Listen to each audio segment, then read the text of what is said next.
Hacedor. Oremos. Señor, en el nombre de Cristo, ante tu presencia nos acercamos, ya que estamos plenamente conscientes de que tú estás aquí. Nosotros con toda confianza nos acercamos para ser ministrados por ti, por tu palabra, por tu Espíritu Santo. Porque, Señor, en nuestro corazón hay deseo de aprender, deseo de mejorar nuestra vida cristiana, nuestra relación contigo, nuestra relación con los demás.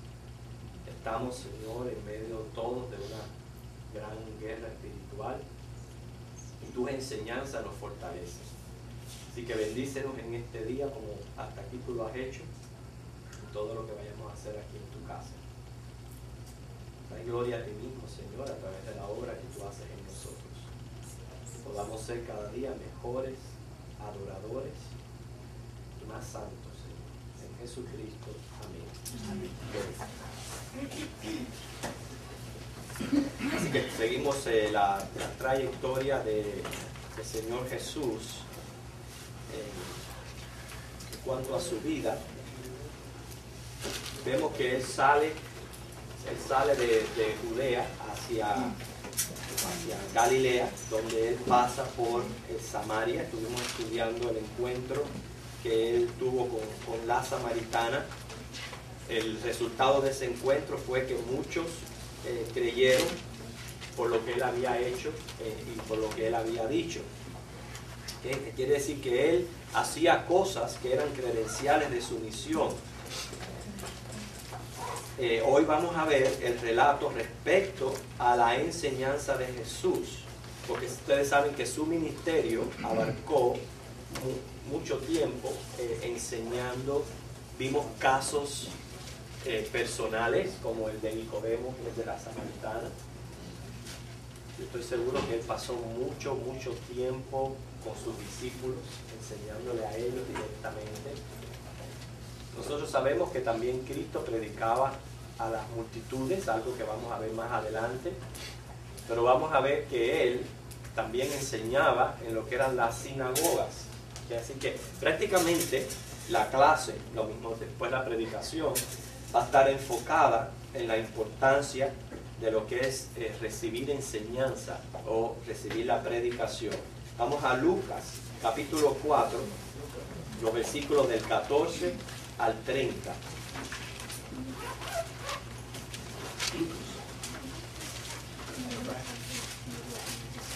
Lucas capítulo 4, los versículos del 14 al 30.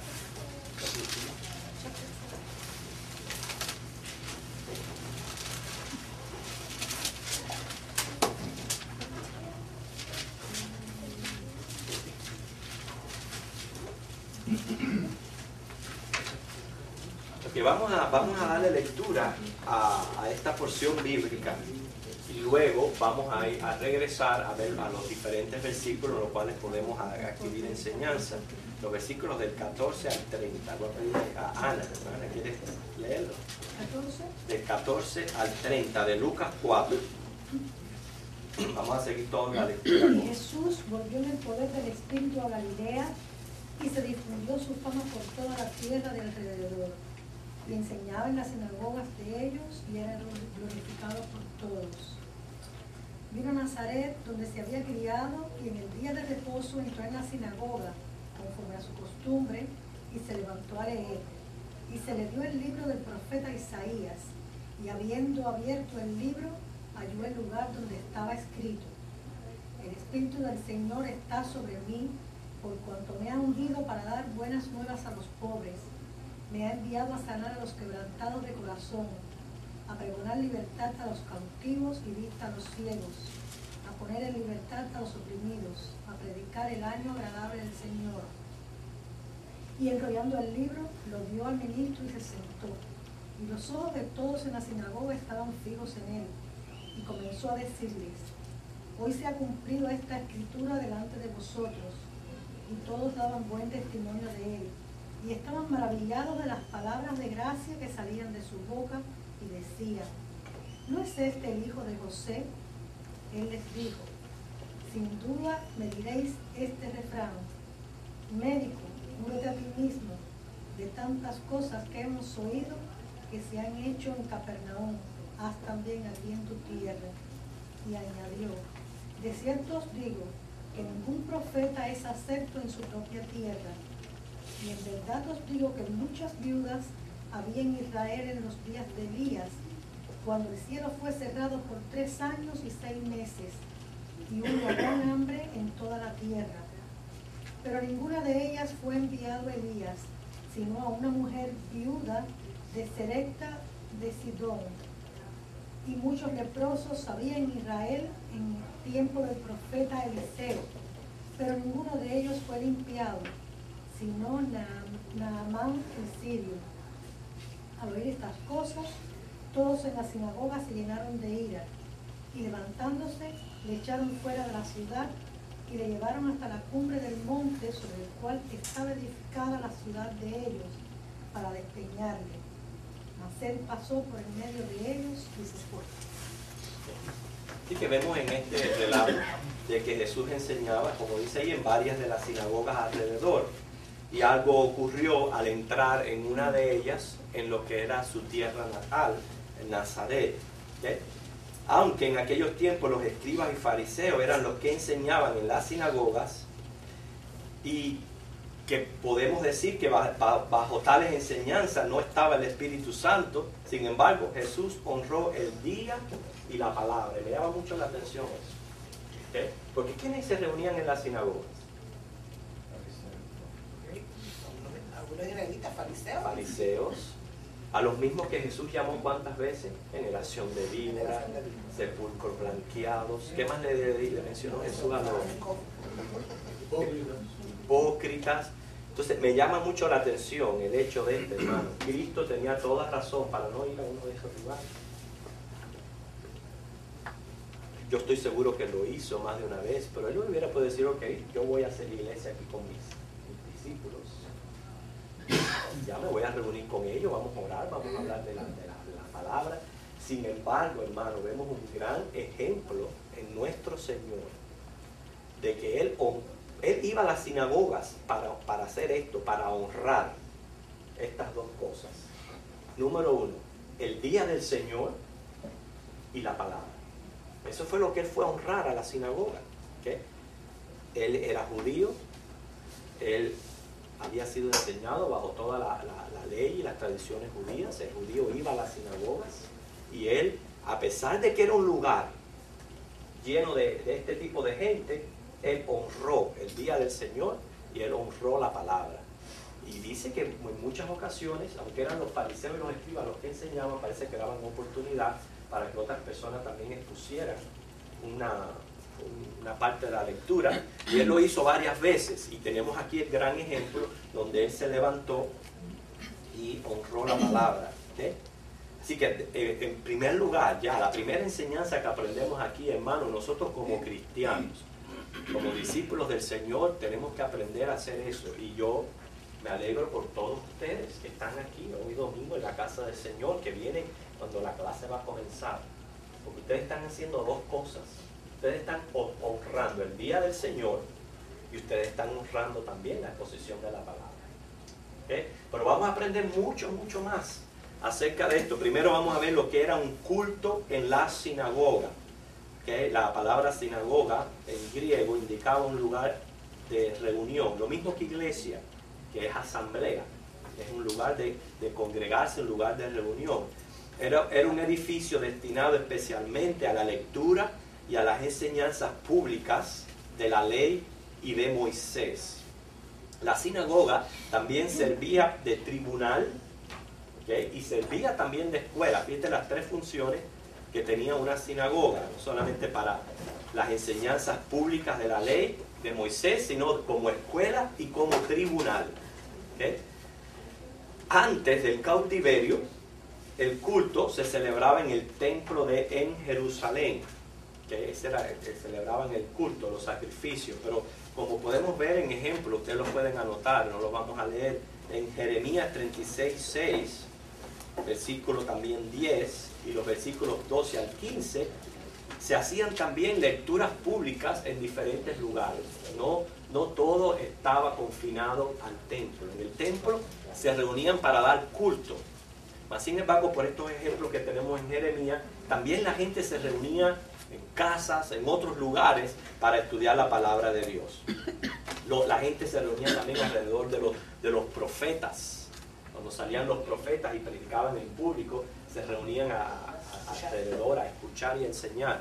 Una de las cosas que voy a mencionar también en el culto, en la predicación, estos eran tiempos donde prácticamente congregarse a escuchar a otro, básicamente era uno de los entretenimientos. Hermano, hoy día, desde que la electricidad se descubrió, ¿okay?, nos dio tanto, grandes beneficios, pero también le ha quitado un poco al hombre en el sentido que el entretenimiento vino a usurpar esto. Todavía hay países y lugares donde en los parques un cómico o cualquiera que quiera llamar la atención se sube en alto, comienza a hablar y enseguida se congrega gente que está pasando el tiempo, no tiene nada que hacer, se está entreteniendo y se reúnen a escuchar lo que tienen que decir, sea de política o de risa, se ríen. Y en este tiempo era así, imagínense, no había nada. Y los profetas alzaban la voz, inmediatamente venía un grupo a escucharlo. Al mismo Jesús la gente pasaba el día siguiéndolo, escuchándolo. O sea que en estos tiempos no vemos esto. El pueblo de Dios se reúne hoy día en templos, pero en aquel entonces no solamente estaba el culto en el templo, sino también se acostumbraba a escuchar personas en otros lugares. Estas reuniones obviamente no eran para ofrecer sacrificios, los sacrificios se ofrecían en el templo, pero sí para estudio y oración. ¿Okay? Entonces, era un consejo de ancianos, y me gustaría detenerme y leer todos estos versículos, pero no es mi enfoque en la clase, más bien estoy dando datos informativos. Un consejo de ancianos eran los que dirigían la sinagoga, según Lucas 7, del 3 al 5. Estaba también el principal de la sinagoga, según Marcos 5, 22, Hechos 18, 8, que era el que presidía sobre el servicio. El principal de la sinagoga, era el que autorizaba o designaba quienes debían orar, leer o exhortar en la palabra, según Hechos 13, 15. También él velaba por la observancia de las prescripciones judaicas, o sea, de que se siguiera toda la ley de Judá. O sea, estamos viendo aquí prácticamente la función de un supervisor. Y más bien eso es lo que indica la palabra obispo o pastor. Es simplemente alguien que está supervisando todo lo que va ocurriendo en el culto y va apuntando quién ora, quién exhorta, quién enseña. ¿Okay? Estaban dentro de la sinagoga los que llevaban el rollo sagrado al lector, o sea, gente encargada. Imagínense, no teníamos la Biblia como la tenemos hoy día, todos los libros unidos, eran muchos rollos. Entonces, si la persona decía, bueno, voy a leer hoy de Jeremías, estaban los encargados de ir, buscar el rollo de Jeremías, traérselo y luego volverlo a poner en su lugar, en ese orden, siguiendo ese orden. O sea, estaban los encargados de ese ministerio dentro de la sinagoga. Y también, y un ejemplo de eso lo tenemos en Lucas 4:20, estaban los limosneros. Esto no eran los que pedían limosna, sino al contrario, los que distribuían la ayuda a los necesitados, les llamaban así, limosneros. Ahora, algo muy interesante en cuanto a una sinagoga es que se demandaba la presencia de 10 varones. O sea, tenía que mínimo haber 10 o más para que pudiera empezar una sección, para que pudiera haber culto. Y se reunían cada sábado para el culto, según Hechos 15, 21. También los días segundos, lunes y el quinto, jueves, para oír la lectura de una sección de la ley. Así que no era solamente el sábado que iban a la sinagoga, iban también el lunes, iban también el jueves. Quizás no ya para dar culto, pero para escuchar algo más de la ley. ¿Okay? El sábado una persona encargada recitaba oraciones, las oraciones de Deuteronomio 6, 4 al 9. Esto lo hacían siempre, hermano. ¿Okay? Recitar estas oraciones. Deuteronomio 6, 4 al 9.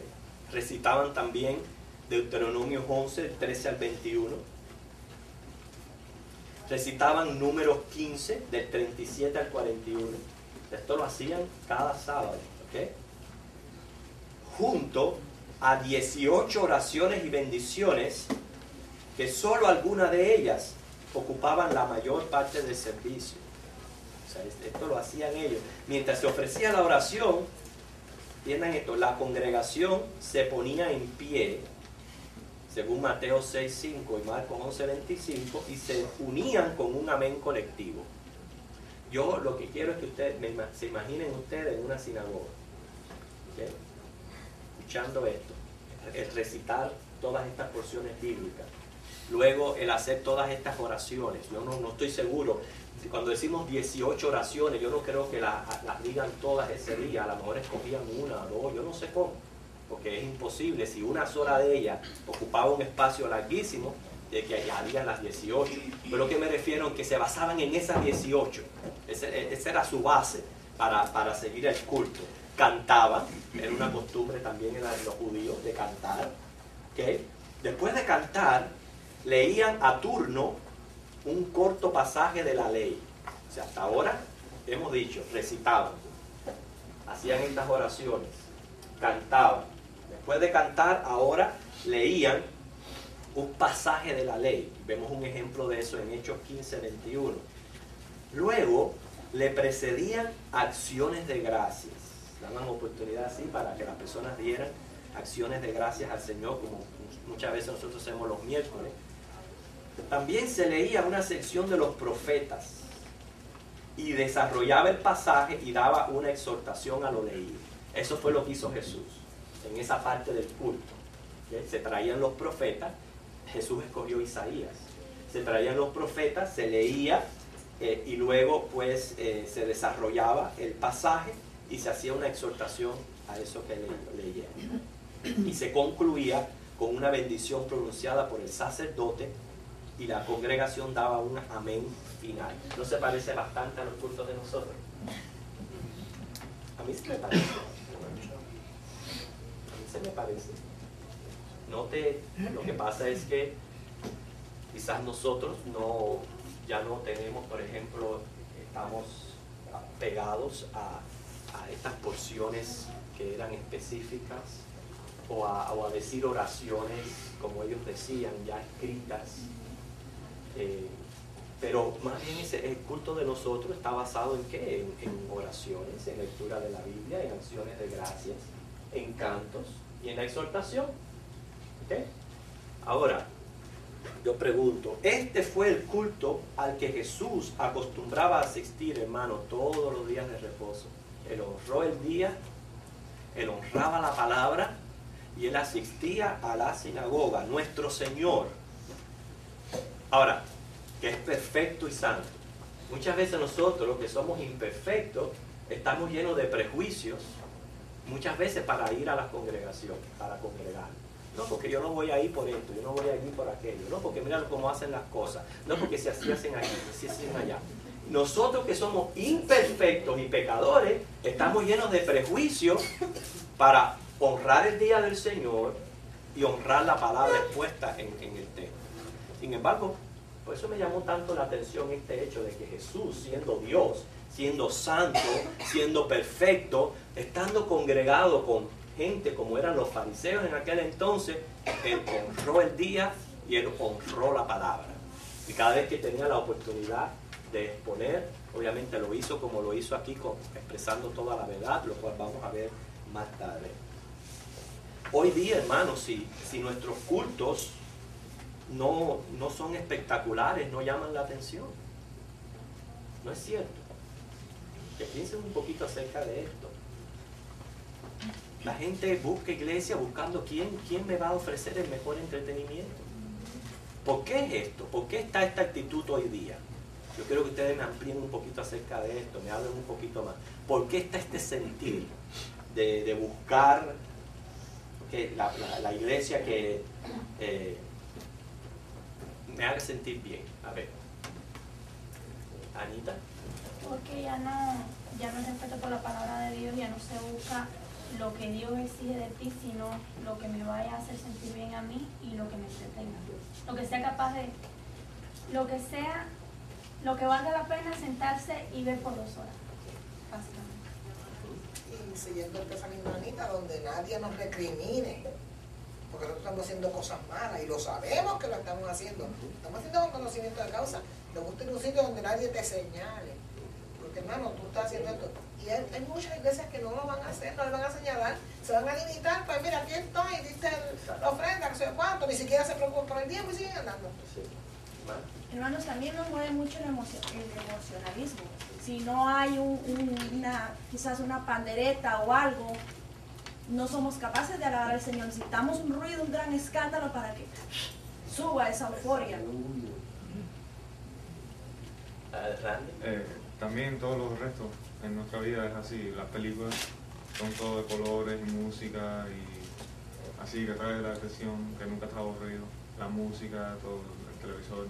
Aún delante del televisor somos bien selectivos.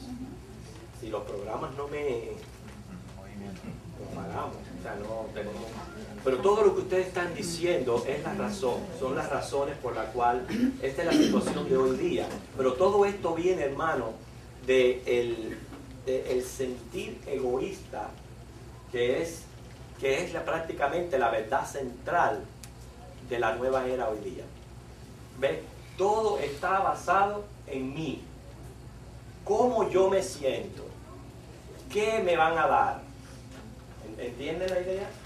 De ahí vienen los que buscan el emocionalismo, de ahí vienen los que buscan que los tapen, de ahí vienen los que buscan nada más que satisfacerse ellos.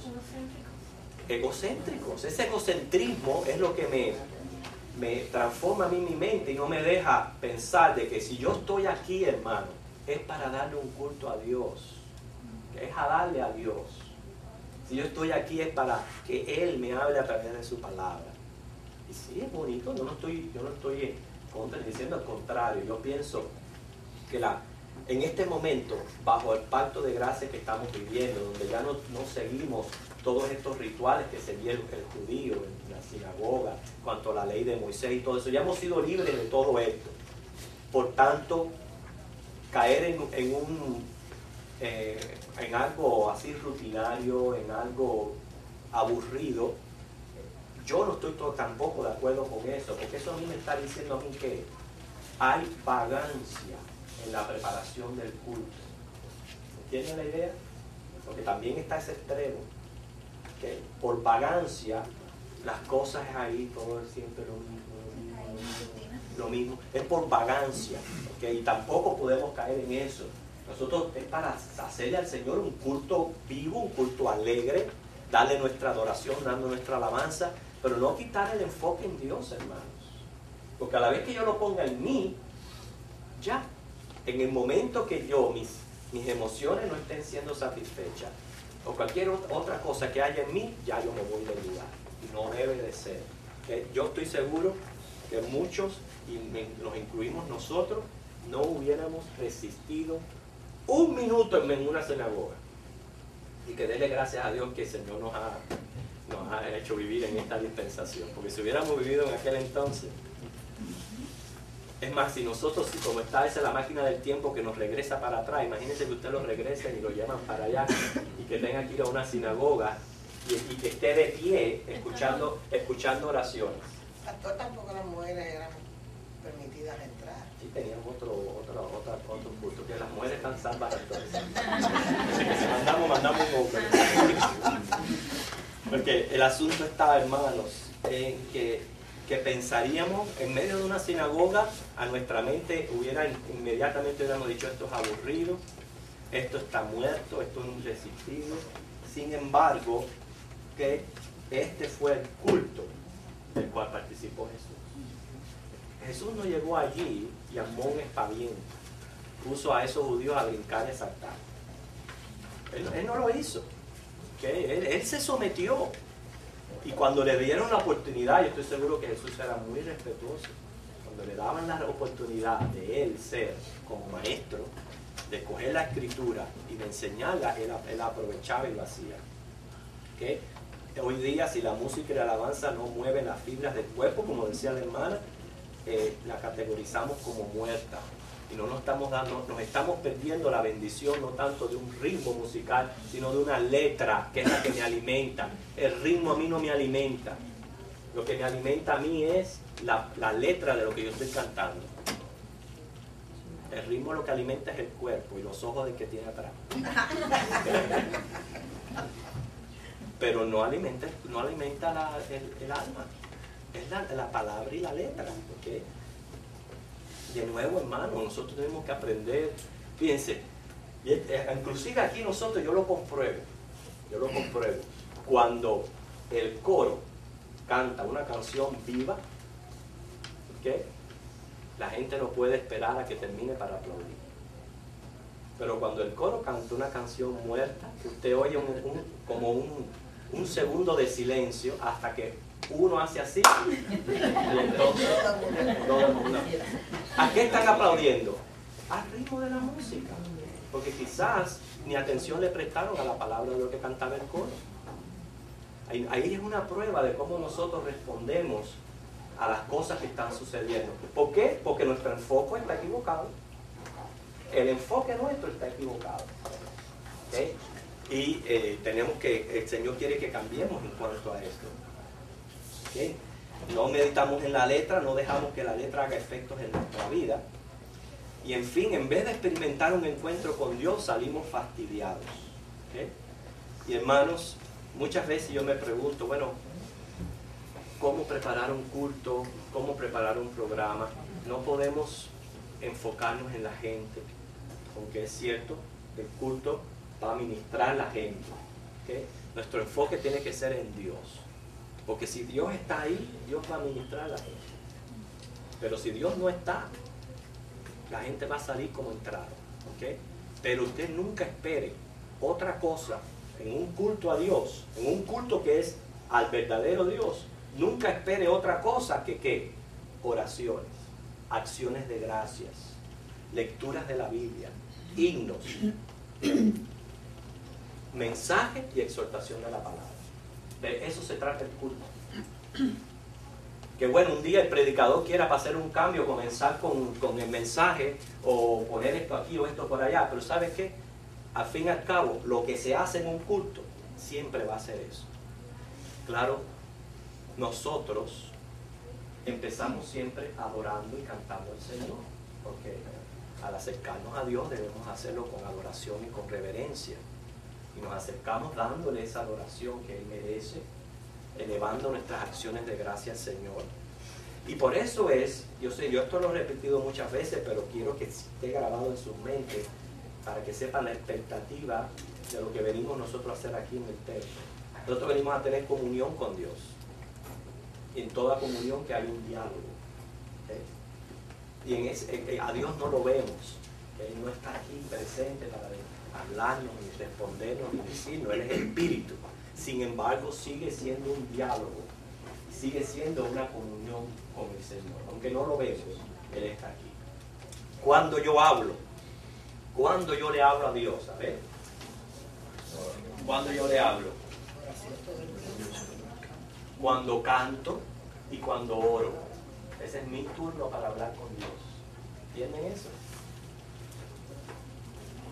Lo primero que yo hago es adorar a Dios. Por eso es que yo no puedo comenzar un culto de adoración, por ejemplo, cantando años mi alma en vanidad vivió, ignorando a quien por mí sufrió. Vino bello, ¿verdad? Precioso. Pero ¿dónde está el enfoque? En mí, no está en Dios. ¿Qué diferencia hace? Lo amo, oh Dios, con unánime voz. Es hacia Dios. Y así empieza nuestro punto, nosotros dándole a Dios adoración a través del canto. Hablamos a través de la oración. Luego sí, cantamos estos signos apropiados a nuestra vida. Yo fui director de congregacional de una iglesia. Para mí era muy triste, muy, muy triste. Y no lo estoy diciendo por burlar, estoy poniendo por un ejemplo nada más. Que 5 minutos antes de empezar el culto nos reuníamos para ver qué íbamos a cantar. Y para mí era muy útil. Muy útil.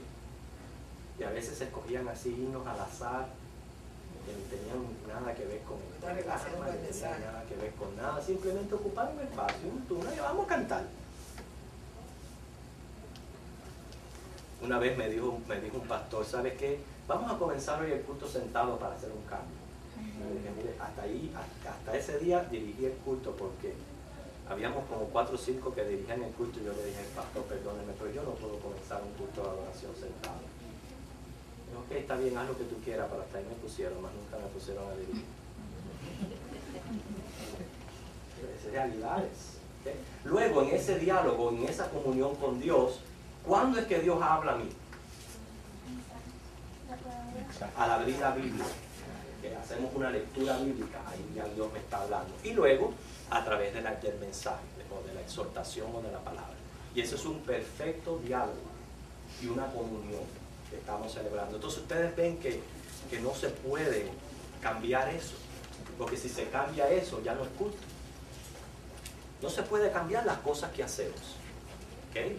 Es así el culto y nosotros tratamos de hacerlo lo más animoso para el Señor, pero transpórtense a aquellos tiempos en la sinagoga, imagínense cómo eran entonces todos aquellos cultos donde la gente permanecía en pie escuchando la palabra. Vamos a pasar, les voy a hacer un ejemplo, vamos a pasar los próximos 20 minutos leyendo el libro de Números. Vamos a ponernos en pie.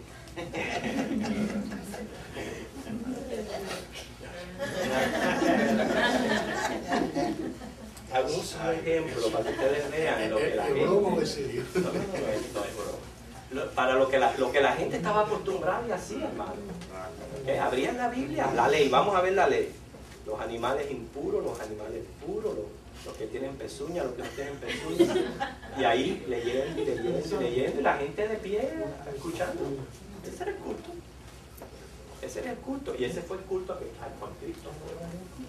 El tiempo que él estuvo aquí, ese fue el culto al cual él participó. Okay. Muy fácil, hermanos, se puede perder esta comunión de nuevo cuando estamos concentrados en nosotros mismos. Y eso es lo que tenemos que luchar y evitar. La lucha de nosotros es mayor, por eso yo empecé la clase diciendo que en lo que es también, que ustedes vean cómo el aspecto cultural nos afecta también. ¿Okay? Ya pasamos la época donde la gente, esto era lo que acostumbraba, a escuchar en público la gente hablar. Ya pasamos la época donde la gente lo único que hacía era quemarse las pestañas leyendo libros. Y entonces en ese tipo de lectura se paraba Spurgeon, tremendo mensaje, reunió a 3,000 personas. Pero le era más fácil, hermano, le era más fácil por el aspecto cultural, por lo que estaba pasando la gente y por lo que estaban acostumbrados a hacer. Pero hoy día la lucha es más grande y es ahí donde nosotros tenemos que esforzarnos un poquito más para adquirir ese poder de concentración y poder dedicarnos al Señor en todo nuestro ser, con toda nuestra mente, con todo nuestro corazón, como estaba diciendo Randy. Lo que tenemos delante es colores, es movimiento, es esto, es lo otro, y estamos así. ¿Okay? ¿Cuál es nuestra costumbre hoy día? Llegamos a la casa y lo primero que buscamos es el control. ¿Dónde está el control? Y si el televisor está apagado, es como si nadie hubiera en la casa. No hay nadie en casa. Y se siente uno extraño. Y le digo, esa es nuestra cultura, esa es nuestra época. Pero entonces, yo no estoy en ningún momento diciendo que quite la televisión, pero esfuércese un poquito más en llegar al templo y poner un poquito más de concentración, más de dedicación mental en las cosas que usted hace y en la atención que se debe de prestar a la palabra de Dios. ¿Okay? ¿Qué ustedes creen acerca de eso? Usted menciona una palabra importante ahí, es reverencia. Es deprimente cuando el coro sube, ver la bulla que hay dentro del templo. Yo creo que se ha perdido eso. Y el templo no es para hablar de negocio. El templo no es para saludar a fulanito desde aquí hasta... Porque eso tumba la reverencia. Es importante en el orden del culto también, que después que el coro cante, por ejemplo, que quede ese espíritu para la predicación, no se venga a hacer un anuncio de que vamos a, o sea, hacer un caguas para recoger para el templo, porque eso es así. Yo creo que cuando uno entra al templo, la gente que está dentro del templo, los hermanos que están dentro del templo, deben estar orando, leyendo la palabra, preparando el espíritu para lo que va a venir. Porque de verdad que es deprimente, yo que subo el coro, ver lo que se ve desde arriba, de verdad que es deprimente. La gente, uno gritándose al otro de allá, gente hablando de negocios que yo los he oído, no estoy hablando de cosas que no he oído. Y yo creo que la reverencia la hemos perdido bastante. Pero ¿sabes? Eso es triste porque eso viene de la inmadurez y de la falta de conocimiento. Posiblemente de nuestra congregación la mitad participe de una escuela dominical, la mitad es expuesta a clases como esta. Entonces, pero ¿qué es lo que tenemos que hacer nosotros? Influenciar, hermanos. Nosotros, que el Señor nos ha dado el conocimiento, vamos a influenciar en los demás. Si usted está, mira, es otro aspecto de lo que Luis está mencionando. La recogida de ofrenda no es el chance para volver de nuevo a la conversación que dejamos al principio. Hermano, yo aprovecho mi tiempo.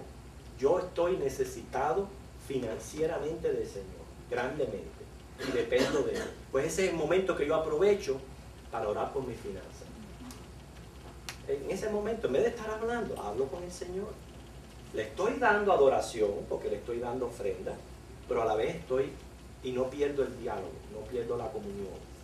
Y me pongo en comunión con el Señor, que bastante lo necesito. Mira lo increíble, orar sin cesar.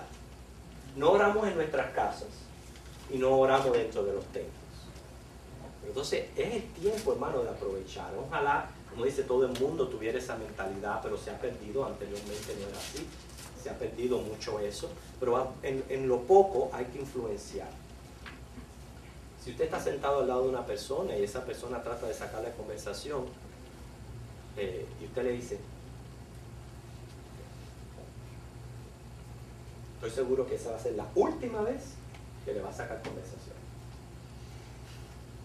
Ni le tuvo que decir nada, ni lo ofendió, ni le dijo nada. Simplemente con ese gesto le dijo, estoy concentrado, no me perturbes. No le vaya a decir en ese momento, shut up. Porque imagínese.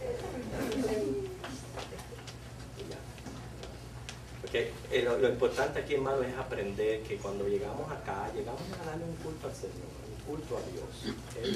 Eso es bien importante. Y nosotros podemos, poco a poco, ir viendo esos cambios mientras más vamos influenciando. Donde quiera que estemos, influenciar a las demás personas haciendo lo correcto. Así que debemos honrar la presencia de Dios. ¿Okay? En la sinagoga, Jesús honró el día y la palabra. Nosotros tenemos algo más que honrar. El día, la palabra y la presencia de Dios. Bien. Estoy seguro, allí en la sinagoga, hermano, imagínense, en medio de toda aquella hipocresía y de todo aquello que lo hacían, estoy seguro, por el ritual y por venerar la ley y a Moisés. Eso es lo que estaba en la mente, ¿ve? La veneración a la ley y a Moisés, eso es lo que exageraban. ¿Okay? Y muchas veces el Señor dijo, este pueblo de labios me honra, pero su corazón está lejos de mí. El Señor se lo dijo. Dios se lo dice, se lo decía en su palabra. Pero hoy tenemos todavía más. Honramos el día, honramos la palabra, honramos la presencia de Dios. ¿Okay? Y está en cada uno de nosotros. Mira cómo yo le pido a Dios, y le pido mucho. Porque cuando uno está en liderazgo, y uno es el que tiene que guiar a las personas, pues estás en el problema de muchas veces estar tan preocupado en la dirección y en la guianza que pierdes tu propio sentir de adoración y de alabanza a Dios. Y yo se lo pido al Señor, le digo, Señor, no me permitas a mí perder, que esa tensión, esa preocupación de guiar la congregación no sea un impedimento para yo personalmente adorarte, para yo personalmente alabarte, estar en comunión contigo. Y yo se lo pido al Señor en oración. Hay que estar consciente que eso lo podemos perder así, como nada. La concentración se pierde. Imagínense si usted colabora con eso. Así que cuando estamos aquí con una postura de desinterés y de incomodidad, eso no está honrando al Señor. Y usted cree que no, pero se ve. Se ve. Se ve cuando usted está incómodo, se ve cuando usted está aquí pero no está. Eso se puede ver. Y usted no está haciéndole daño a nadie. Usted está haciendo daño a usted mismo. Y está perdiendo miserablemente el tiempo. Así que según los versículos 18 al 19, en esta porción donde Jesús lee de Isaías 49:8, Jesús les presenta proféticamente su misión. Y esta es una misión que debemos nosotros compartir como discípulos de Él. Primeramente, predicarle el Evangelio a los pobres. Ahí dice, el Espíritu del Señor está sobre mí por cuanto me ha ungido para dar buenas nuevas a los pobres. Me ha enviado a sanar a los quebrantados de corazón, a pregonar libertad a los cautivos, vista a los ciegos, poner en libertad a los oprimidos, a predicar el año agradable del Señor.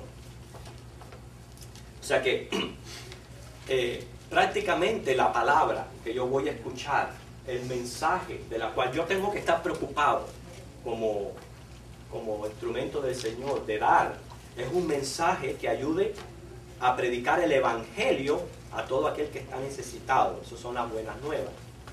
A sanar a los quebrantados de corazón, a los dolientes, porque el Evangelio no solamente te da una buena noticia, sino el Evangelio te ayuda a curar cosas que vienen de atrás, cosas que tú vas acarreando, sean heridas emocionales, sean consecuencias de pecado.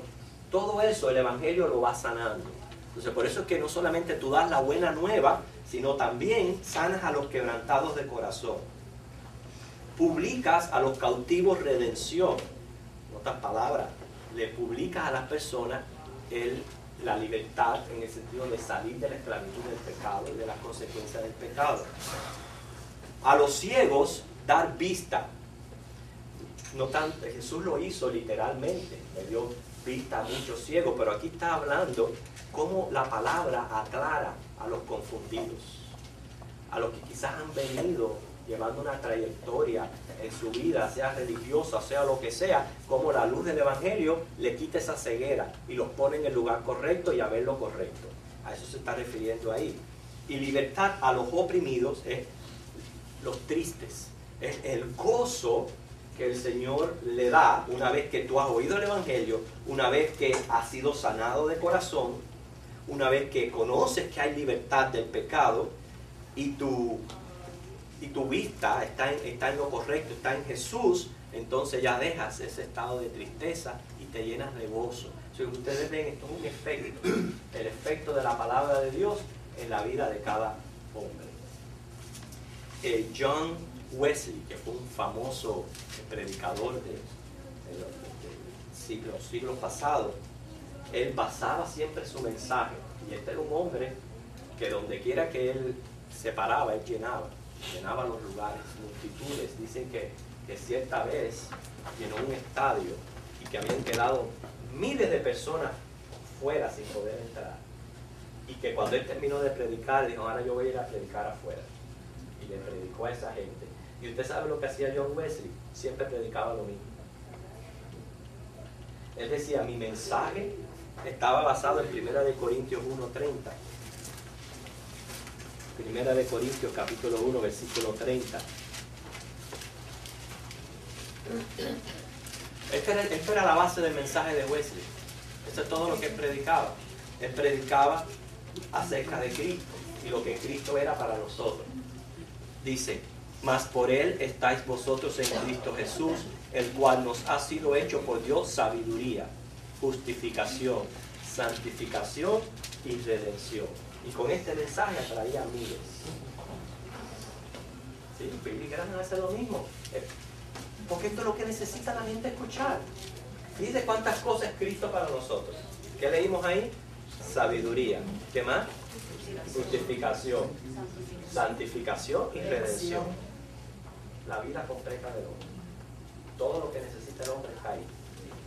Y de eso se basaba su mensaje y llenaba a multitudes. Cuando Cristo presentó este mensaje, su propósito era presentarles un reino espiritual, no contra la política, sino contra el pecado.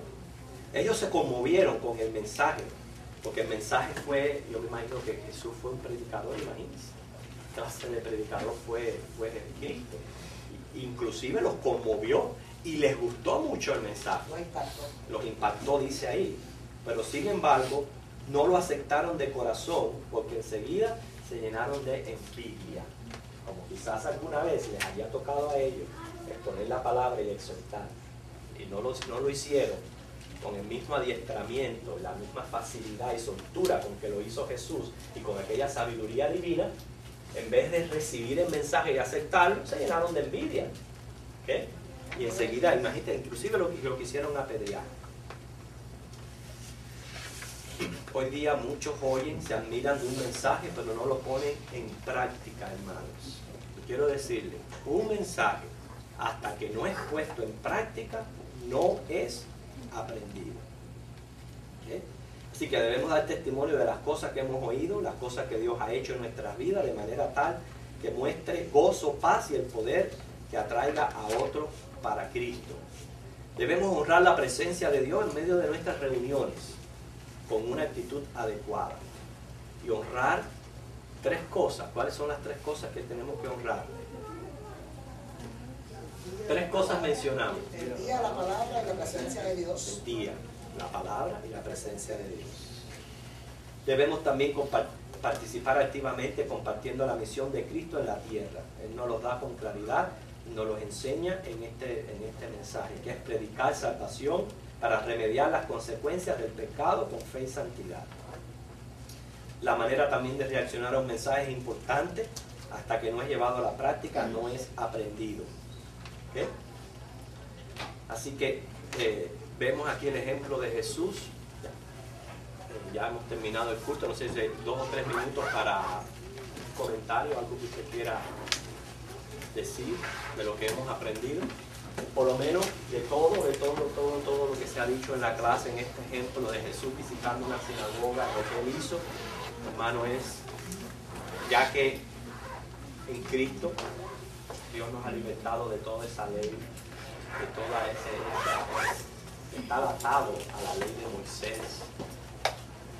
Vamos a honrar en nuestros cultos, vamos a honrar su día, su palabra y su presencia. ¿Hay alguien que quiere decir algo? Solamente que ya tenemos como una base más para decirle a las personas que nos dan por, las que no vienen a la iglesia, que nos dan por excusa de que hay mucha gente pobre en la iglesia. Eso, muy buena esa aplicación, fíjate.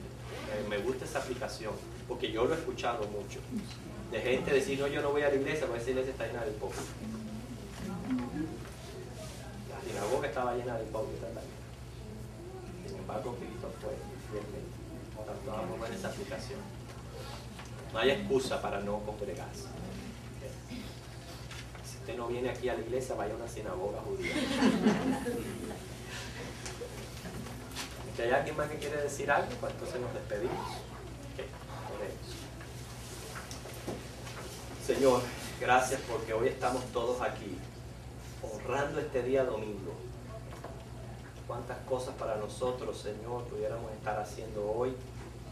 Sin embargo, gracias porque tú nos das ese poder, esa fe de honrar este día y de estar aquí presentes, congregados con tu pueblo. Gracias también por permitirnos honrar tu palabra, por prestar nuestro corazón y nuestra mente para recibirla. Gracias también, Señor, por permitirnos honrar tu presencia, del cual recibimos tantas bendiciones.